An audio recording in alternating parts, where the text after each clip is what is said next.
Here, let me explain the notion of function in programming in some more detail. What is a function? Functions do exist in mathematics, as you know. For example, with sine x equal y, we see that y is the sine of the triangle with angle x. In mathematics, a function relates something to something else. For example, the sine function relates an angle x to the sine of the corresponding triangle. Ruby somewhat confusingly refers to a program that tries to compute a mathematical function as a function.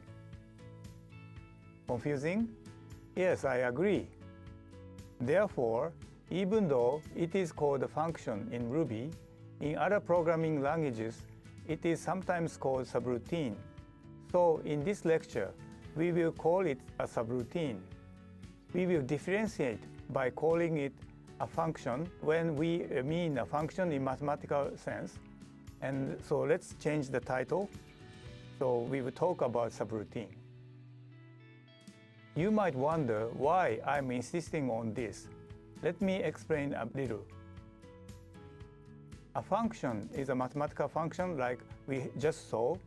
Think of a function as representing the goal of a computation.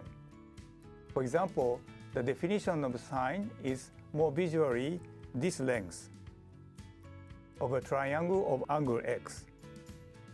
On the other hand, a subroutine must specify computational method.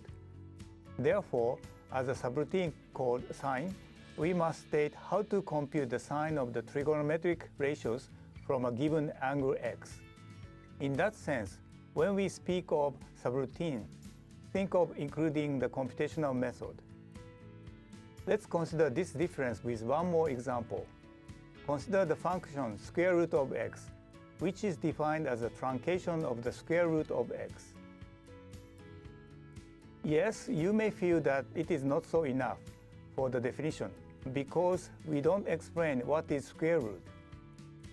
Okay, let's consider a definition that uses basic notions only. How about this? Square root of x is a maximum number y such that y squared is no greater than x. On the other hand, this is the definition of subroutine. I'm leaving out details, but this subroutine basically computes the y mentioned here, the left side definition for a given x, and it returns the value of y. What's the difference? Well, font? Oh yeah, font or typeface. You have good eyes. I'm using two fonts. For mathematical functions, I use Times New Roman.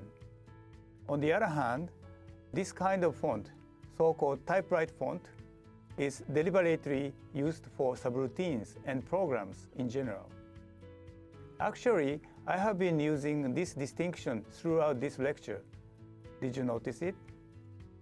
Well, this is a superficial difference. Is there any?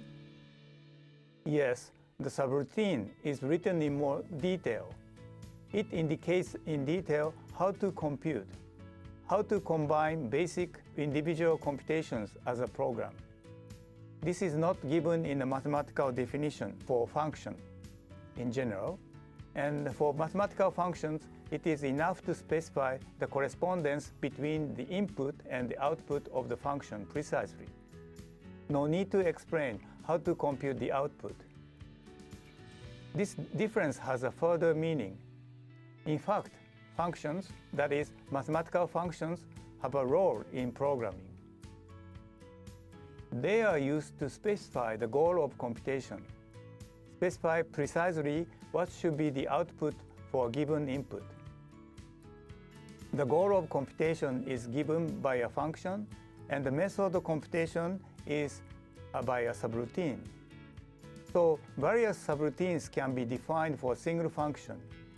For example, this is just one single computational method for computing square root. And it might be possible to compute the same square root with a faster computation method. In general, for developing a program, we would first define a function, the specification of computation. Then we consider how to achieve this specified goal by computation, which is a subroutine or program in general. Finally, let's go over what we covered. First, a function is the goal of computation and establishes the specifications of the computation. Subroutines are called functions in Ruby, but Ruby function or subroutine establishes the computational method. For making a relatively large program, it is recommended to divide it into small tasks or prepare tools for composing the target large program. For defining each subtask or tool, we define it as a function, a mathematical function. Then consider how to compose the target large program by using these functions. In this way, the outline of the program becomes visually clear and programming becomes easier. Then we can consider how to implement each function as a subroutine. This is a standard programming approach and one of the important programming techniques. Let's summarize how to write a subroutine. You write def, def, and then space until the corresponding end is the definition of the subroutine. The name of the subroutine is written next to def, as you can see. The data given to the subroutine is taken as an argument and variable names such as x, y, z, like this.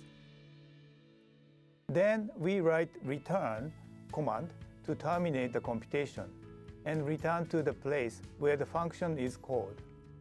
In this example, the value of variable w becomes the value of the function. This concludes this session.